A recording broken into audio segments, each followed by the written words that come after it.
नमस्कार दोस्तों, चलिए जानते हैं उत्तर प्रदेश की फटाफट 50 बड़ी खबरों को सिर्फ 10 मिनट में। लेकिन उससे पहले आप यह वीडियो किस जगह से देख रहे हैं हमें कमेंट में जरूर बताएं। पूर्वी उत्तर प्रदेश में भारी बारिश ने 136 साल पुराना रिकॉर्ड तोड़ दिया है। कई जिलों में जलभराव और जनजीवन अस्त व्यस्त हो गया है। मौसम विभाग ने आज के लिए ऑरेंज अलर्ट जारी किया है और लोगों से घरों में सुरक्षित रहने की अपील की है।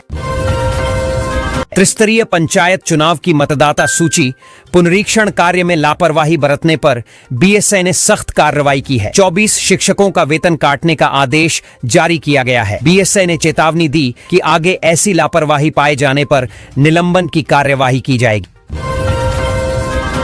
मुख्यमंत्री योगी आदित्यनाथ ने प्रदेश की विकास योजनाओं में बेहतर समन्वय की आवश्यकता पर जोर दिया। उन्होंने अधिकारियों को निर्देश दिया कि योजनाओं के क्रियान्वयन में पारदर्शिता और गति दोनों सुनिश्चित की जाए। योगी ने कहा कि विकास परियोजनाओं से जनता को सीधे लाभ मिलना चाहिए।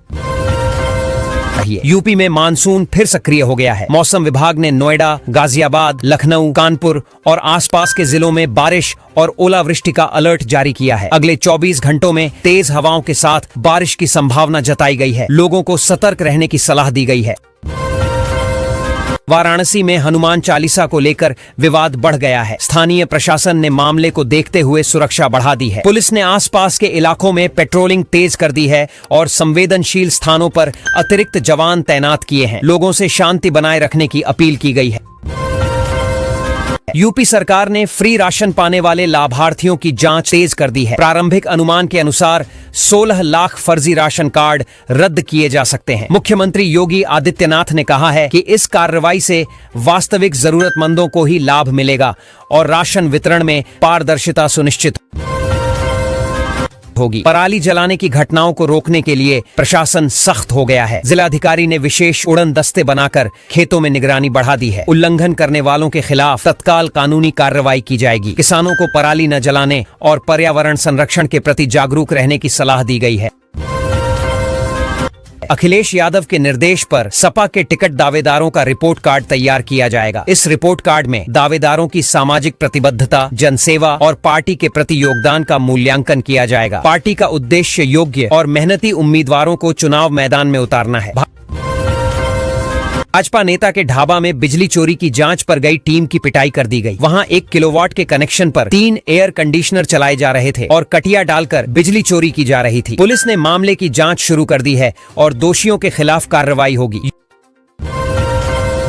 यूपी के इस जिले के किसानों के लिए खुशखबरी है। अब उन्हें सहकारिता समितियों में शेयरधारक बनने का मौका मिलेगा। इससे किसान अपने उत्पाद पर बेहतर नियंत्रण रख सकेंगे और मुनाफा बढ़ाने में मदद मिलेगी। सरकार ने इसे किसानों की आर्थिक स्थिति मजबूत करने वाला कदम बताया है। यूपी में मौसम का कहर जारी है। रिकॉर्ड तोड़ बारिश के चलते बनारस में सबसे अधिक पानी बरसा है। कई इलाके जलमग्न हो गए हैं और यातायात प्रभावित हुआ है। प्रशासन ने सतर्कता बढ़ा दी है और लोगों को सुरक्षित स्थानों पर रहने की सलाह दी गई है।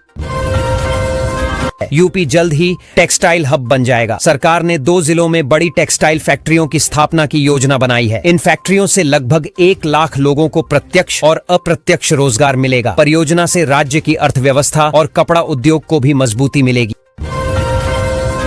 12वीं पास उम्मीदवारों के लिए बम्पर भर्ती की तैयारी है। आंगनबाड़ी में 59,000 पदों पर जल्द ही नोटिफिकेशन जारी किया जाएगा। इच्छुक उम्मीदवार तय समय पर आवेदन कर सकेंगे। यह भर्ती युवाओं के लिए रोजगार का बड़ा अवसर साबित होगी और आंगनबाड़ी सेवाओं को और मजबूत करेगी। कानपुर में राज्यपाल के दौरे के चलते यातायात पुलिस अलर्ट मोड में रही। विशेष व्यवस्था के बावजूद शहर के कुछ क्षेत्रों में ट्रैफिक जाम बन गया। इसी दौरान एक एम्बुलेंस जाम में फंस गई, जिससे अस्पताल पहुंचने में देरी हुई। प्रशासन ने जल्द ही रास्ता साफ कर मदद की। पीएम ने आदेश जारी किया है कि राज्य के सभी स्कूल और कॉलेज लगातार 3 दिनों तक बंद रहेंगे। इस दौरान ऑनलाइन पढ़ाई जारी रहेगी। बंदी का फैसला भारी बारिश और जनजीवन प्रभावित होने के कारण लिया गया है। लोगों से घर में सुरक्षित रहने की अपील की गई है। प्रदेश में 10,000 पशुओं के चारे की चोरी का मामला सामने आया है। जांच में कई ग्राम पंचायतें इस घोटाले में संलिप्त पाई गई हैं। प्रशासन ने कार्रवाई शुरू कर दी है और दोषियों के खिलाफ सख्त कदम उठाने की तैयारी है। जनता से भी सतर्क रहने की अपील की गई है। मुख्यमंत्री योगी आदित्यनाथ ने सख्त निर्देश दिए हैं कि अब किसी भी निर्माण का नक्शा तभी पास किया जाएगा जब रेन वाटर हार्वेस्टिंग की व्यवस्था सुनिश्चित हो। इसका उद्देश्य जल संरक्षण को बढ़ावा देना और पानी की समस्या को कम करना है। अधिकारियों को कड़ाई से नियम लागू करने का आदेश दिया गया है। यूपी के इस जिले में लिंक एक्सप्रेसवे के लिए भूमि अधिग्रहण प्रक्रिया चल रही है। किसानों ने कहा है कि सरकार द्वारा दी जा रही कीमत कम है और उन्होंने 8 गुना अधिक मुआवजे की मांग की है। प्रशासन ने किसानों से बातचीत शुरू कर दी है ताकि समाधान निकाला जा सके। उत्तर प्रदेश में योगी सरकार के नए फैसले के तहत गरीबों को मुफ्त में सजा देने की योजना लागू की गई। इसका उद्देश्य न्यायिक प्रक्रिया में आर्थिक कमजोरी के कारण होने वाली देरी और असमानता को कम करना है। गरीबों को कानूनी सहायता और राहत मिल सकेगी। लखनऊ आरटीओ में आधार सत्यापन न होने से ड्राइविंग लाइसेंस में फर्जीवाड़ा बढ़ रहा है। बिना सही जांच के कई फर्जी डीएल बन रहे हैं। एजेंटों और कर्मचारियों की मिली भगत से नियमों की अनदेखी हो रही है। परिवहन विभाग अब कड़े कदम उठाने की तैयारी कर रहा है। आज से बैंकिंग नियमों में बदलाव हुआ है। अब चेक क्लियरिंग की प्रक्रिया तेज हो गई है। पहले जहां क्लियरिंग में 2 से 3 दिन लगते थे, वहीं अब कुछ ही घंटों में पैसा खाते में आ जाएगा। ग्राहकों को त्वरित लेन देन और पारदर्शी सेवा का लाभ मिलेगा। मौसम विभाग ने चेतावनी जारी की है कि अगले 12 घंटों में उत्तर प्रदेश के 32 जिलों में भारी बारिश होगी। कई जगहों पर आंधी, तूफान और बिजली गिरने की संभावना भी है। प्रशासन ने अलर्ट जारी कर लोगों को सतर्क रहने की अपील की है। मिर्जापुर में लगातार भारी बारिश से हालात बिगड़ गए हैं। अहरौरा जलाशय के गेट खोलने पड़े, जिससे आसपास के इलाकों में पानी भर गया। जल शक्ति मंत्री स्वतंत्र देव सिंह के पैतृक गांव में भी पानी घुस गया है। ग्रामीणों को सुरक्षित स्थानों पर ले जाने के लिए राहत कार्य जारी है।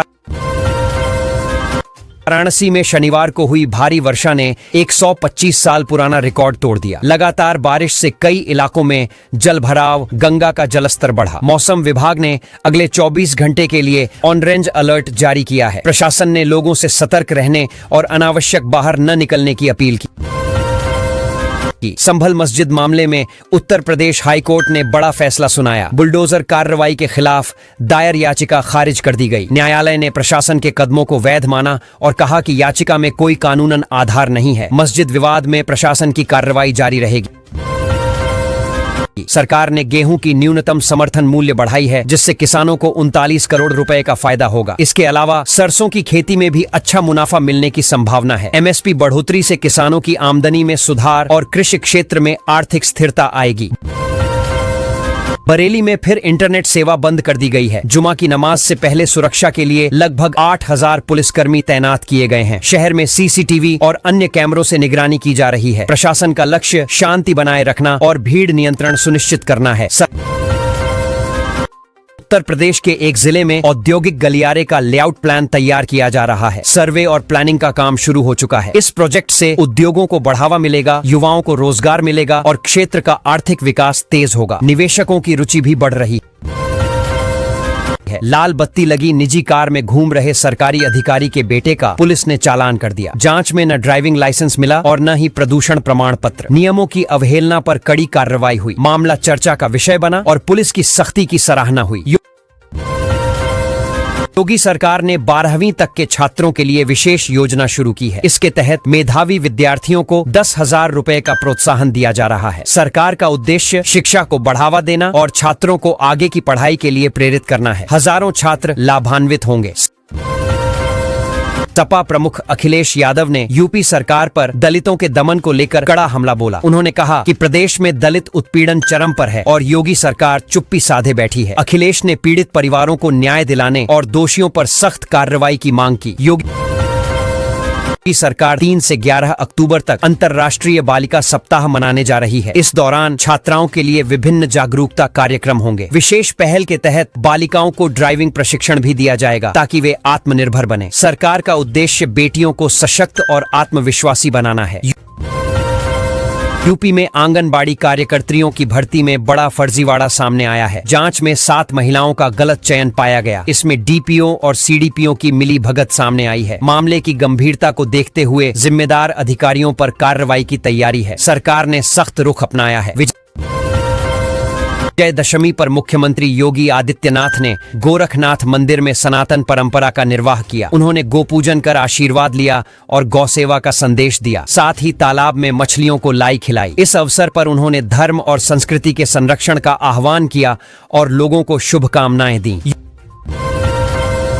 यूपी में शिक्षकों के तबादले को लेकर बड़ा अपडेट आया है। शिक्षा विभाग ने निर्णय लिया है कि छात्रों की पढ़ाई पर असर न पड़े, इसलिए तबादले सत्र के बीच नहीं किए जाएंगे। इसके लिए नई गाइडलाइन तैयार हो रही है। अब ट्रांसफर प्रक्रिया सत्रांत में ही होगी। गोरखनाथ मंदिर से विजयादशमी पर भव्य विजय शोभा यात्रा निकाली गई। ढोल नगाड़ों और जयकारों के बीच श्रद्धालुओं ने उल्लासपूर्वक भाग लिया। यात्रा में शामिल मुख्यमंत्री योगी आदित्यनाथ पर लोगों ने फूल बरसाकर स्वागत किया। शोभा यात्रा विभिन्न मार्गों से होती हुई गोरखनाथ मंदिर परिसर में संपन्न हुई।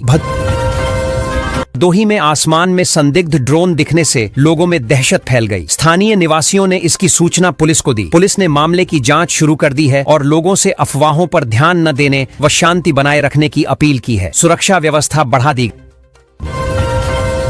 गई। उत्तर प्रदेश के एक जिले में हाईवे के किनारे कूड़ा फेंकने पर जुर्माना लगाने का निर्णय लिया गया है। प्रशासन ने नगर पालिका को सख्त निर्देश दिए हैं कि वे सफाई व्यवस्था कड़ाई से लागू करें और अवैध ढंग से कचरा फेंकने वालों पर तुरंत कार्रवाई करें। इसका उद्देश्य स्वच्छता बनाए रखना और पर्यावरण संरक्षण को बढ़ावा देना है।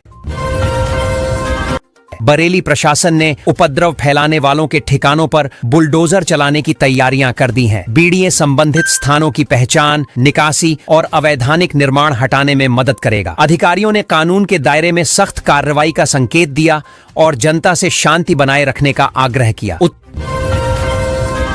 उत्तर प्रदेश में मानसून की वापसी के साथ मौसम ने फिर करवट ली है। दशहरे पर कई जिलों में भारी बारिश और तेज तूफानी हवाओं का अलर्ट जारी किया गया है। मौसम विभाग ने लोगों को सतर्क रहने, सुरक्षित स्थानों पर रहने और अनावश्यक यात्रा से बचने की सलाह दी है।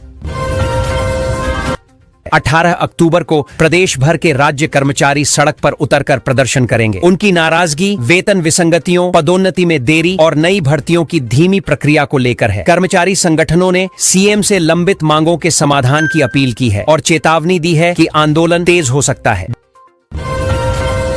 डीआईजी प्रभाकर चौधरी ने एटा पुलिस को सोशल मीडिया की निगरानी तेज करने और माहौल खराब करने वालों पर कड़ी कार्रवाई का निर्देश दिया। फेक खबरें फैलाने, भड़काऊ पोस्ट उकसाने वाले खातों की पहचान कर कानूनी कार्रवाई व तुरंत ब्लॉकेज करने को कहा गया। नागरिकों से भी जिम्मेदारता निभाने की appeal. UP international trade show में कानपुर का मशहूर बुकनू लोगों के बीच आकर्षण का केंद्र बना हुआ है। इसके अनोखे स्वाद और लाजवाब खुशबू से लोग बड़ी संख्या में स्टॉल की ओर खींचे चले आ रहे हैं। विदेशी मेहमानों ने भी इसकी तारीफ की और खरीदारी में रुचि दिखाई।